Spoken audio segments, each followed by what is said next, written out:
Well, there was a surprise, stealthy mystery guest this year at Vio Atlanta, and fireworks ensued. So I'm on stage in the main ballroom at Vio Atlanta, getting ready to be on the famous online casting panel when moderator J. Michael Collins walks by and says, 65 seconds. I turn to seat myself, and as I do, a man walks up in a blue plaid sports coat, holds out his hand and says, Paul, I'm Jay O'Connor, CEO of Voices. My first thought is this guy going to curse me out, stare me down, take a swing? I don't know. Because if you've been a subscriber for a while, you'll remember back in November of 2023 when Voices unceremoniously replaced former CEO David Ciccarelli with now Jay O'Connor. I wrote an open letter to Voices and their new CEO in this video right here. So I wasn't really sure what to expect when JMC then announced that he had secretly invited Jay O'Connor to be the mystery guest, the surprise guest at the famous online casting panel. But I knew, based on history, this was going to be interesting. I was there at Vio Atlanta in 2019 when then new CEO Rolf Veldman showed up right after the disastrous relaunch of that platform, and Rolf famously had his ass handed to him in that room. So Jay introduces himself to me. I sit down, coincidentally, right next to Rolf, and Rolf laughs and turns to me and says, well, this takes the heat off of me. And he was right. And while it went better for Jay this year than it did for Rolf, there were still lots of fireworks, but I'll get to that in a moment. First, I want to say that because I was on the panel and because Jay was a surprise guest and I had no idea just how interesting this would be, I was not prepared to take notes, and I haven't had the benefit of reading a transcript or watching video from the panel. So when I talk about my impressions from the panel, I'll be paraphrasing quite a bit. If I don't get it quite right, well, tough titties. Now, J. Michael immediately set the tone for the entire panel with his first question, which was directly to Jay O'Connor. Jay, do you apologize for the past transgressions of the former regime? And after a very pregnant pause, Jay O'Connor did in fact apologize for past transgressions. And this gets right to the heart of why this appearance wasn't as fraught as Rolf Veldman's appearance 5 years ago, because at this point in history, Jay O'Connor has the luxury of being able to say that everything that was in the past was in the past. He has the luxury of, and rightfully so, blaming most of everything that's gone down on David Ciccarelli. So this was his opportunity to, in effect, say, well, that was then, this is now, and that's in large part what Jay O'Connor did. Secondly, I give Jay credit for accepting J. Michael's secret invitation to be part of the panel. It took a certain amount of guts to show up and engage with the community, and that's a hell of a lot more than we ever got from Ciccarelli, to my knowledge. And that, after all, is a start. Next, J. Michael asked me about my concerns for the platform, and I told Jay that, look, just as I said in my open letter, you and Rolf Veldman hold a unique position in this industry, and I would like to see you both take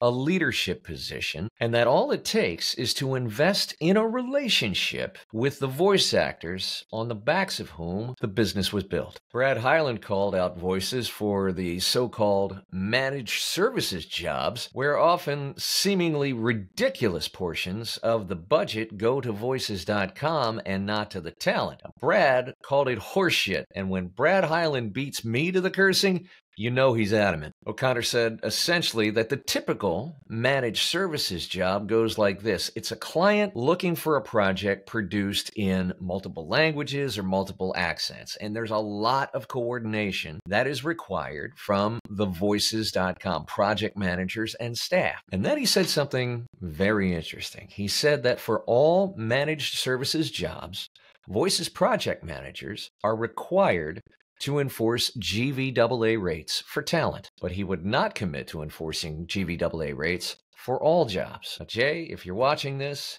one move by itself would engender enough goodwill to, in my humble opinion, virtually erase all the ill will from the past transgressions of Ciccarelli and his regime. Now, the biggest fireworks of the night are yet to come. If you needed any illustration of just how angry the voiceover community is after the treatment we received by Ciccarelli et al., all you had to do was look to Mark Scott, who took the mic, cell phone in hand, and read off a casting notice on Voices for a managed services job from February 26th, just days before the conference. Now, I don't remember all the details, as I mentioned, but essentially, this was a managed services job that was posted for a fraction of GVAA rates. And again, this is just days before the conference. Mark also said that after the talent submitted their bid, they were contacted by the project manager from Voices.com and encouraged to lower their bid. So not only was Voices.com not enforcing GVAA rates on managed services job as late as a couple of weeks before the conference, but they were in effect acting as the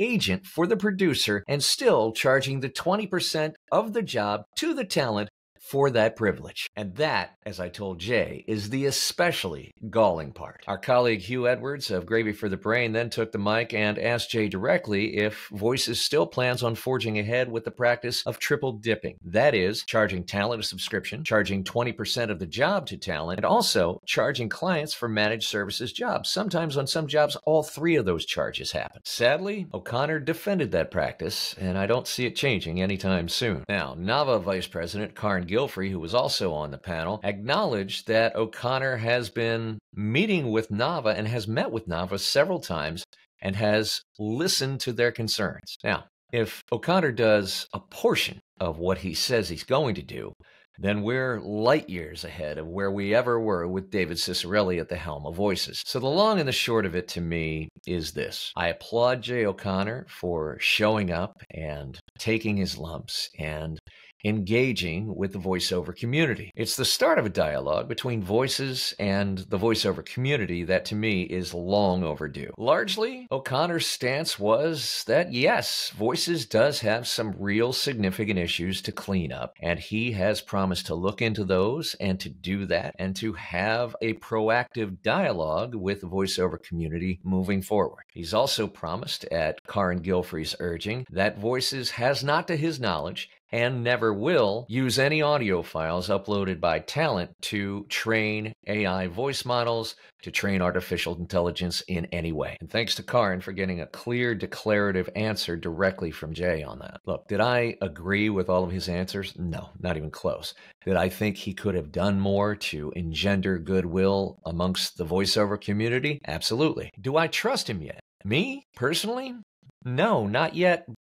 But I also don't inherently distrust him because, in fairness to him, he hasn't had time to accumulate a track record in either direction yet. My stance, personally, is let's just wait and see. We'll know in due time if Jay O'Connor will walk the walk. And let's not forget, Jay O'Connor's real title is interim CEO. I believe that Morgan Stanley has put him in charge to shore up the balance sheet of Voices.com as quickly as possible so that Morgan Stanley can unload Voices, sell it, and recoup as much of their investment as possible. Regardless, like Rolf Veldman, we may not agree with every choice that Jay O'Connor makes. But like Rolf, if Jay does in fact commit to open, authentic dialogue between Voices and the community and listens to our concerns, then that's not insignificant. And if he cleans up the issues he says he's going to clean up, then that's going to be a solid start to rebuilding the trust with our community. Look, as I said in my open letter video to Jay, we understand as voice actors that Jay O'Connor, Morgan Stanley, Voices.com has to operate as a profitable business. Nobody begrudges them that. But I will beat this drum until the skin falls off. Jay, I urge you, and for that matter, Rolf Veldman, to take a position of leadership within the voiceover industry and, more importantly, within the voiceover community. Fight for all of us, Jay, for voice actors, for clients, and yes, for the platforms too, so that we can all be creative collaborators and business partners in this beautiful art called voiceover, and we can all prosper. Now look, until and unless, and maybe even if, Voices.com is ever privately held again, we as voice actors are never going to get everything we want. Well, guess what? That's life. We can monitor, advocate, and stand up for our worth, our right to make a living and earn a solid wage, and hold those who seek to undermine that accountable. Go to vopro.pro for more information on the Vio Freedom Master Plan, the Vio Pro community, and to subscribe to my Move, Touch, Inspire newsletter for voice actors that comes out every Thursday, except the ones where I forget to hit send.